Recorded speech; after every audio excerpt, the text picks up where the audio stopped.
Chablis, à Béziers dans le sud de la France. Chaque domaine est propriétaire.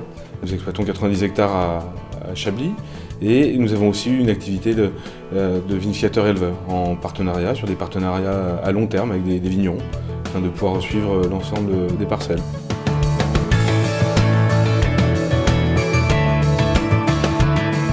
Nous sommes ici sur un terroir roi, je dirais, pour la Syrah, où tout le potentiel de la Syrah peut s'exprimer.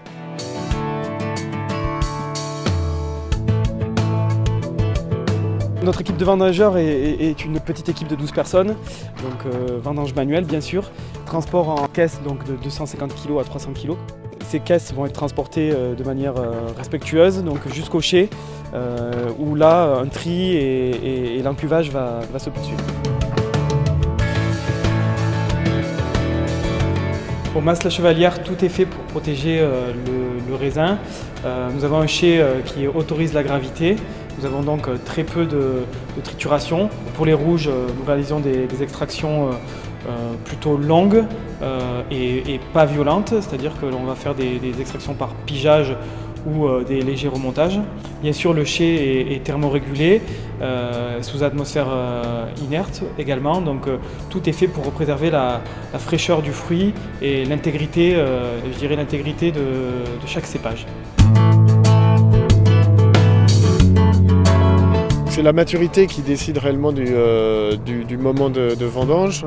La maturité, elle est assez fine à déterminer parce qu'on parle de deux maturités. Il y a la maturité technologique, en fait, c'est la richesse en sucre et en acidité et l'équilibre entre les deux. Ça, c'est quelque chose de relativement simple. On peut le mesurer, on peut faire des analyses pour le mesurer, mais ça ne suffit pas. Ce qui est le plus important, c'est la maturité aromatique. Donc c'est pour ça qu'on passe beaucoup plus de temps à goûter les raisins qu'à analyser des jus pour décider de notre date de vendange.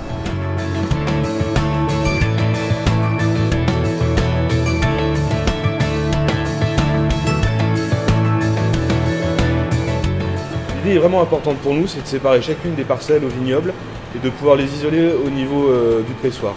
Donc les raisins sont ensuite déchargés sur la table de tri. Sur ce tapis, nous allons mettre des opérateurs qui vont trier, le cas échéant, les quelques raisins un petit peu abîmés, les grappes un petit peu moins mûres. Voilà. Donc c'est vraiment la petite finition. Donc ensuite, nous séparons l'ensemble des jus issus des parcelles dans différentes petites cuves, en fonction encore une fois de la dégustation des jus qui coulent du pressoir et aussi, bien entendu, des analyses. Le travail de l'équipe cave durant toute l'année, c'est de veiller à la qualité des vins, des barriques et des cuves, afin que la qualité du vin soit optimum. Ça consiste par des analyses, des dégustations, des soutirages, tout un ensemble d'opérations de cave pour préparer les vins à la mise.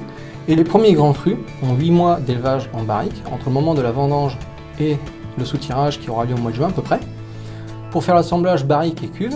Ensuite, on va faire un élevage encore de 8 mois avant de les mettre en bouteille. Une des grandes forces chez La Roche, c'est que nous travaillons tous, toutes les équipes travaillent autour d'une même envie, d'un même projet, et chacun d'eux, dans leur métier, font en sorte d'être le plus précis possible. Et c'est vrai que je suis fier d'animer une équipe aussi dynamique et aussi investie.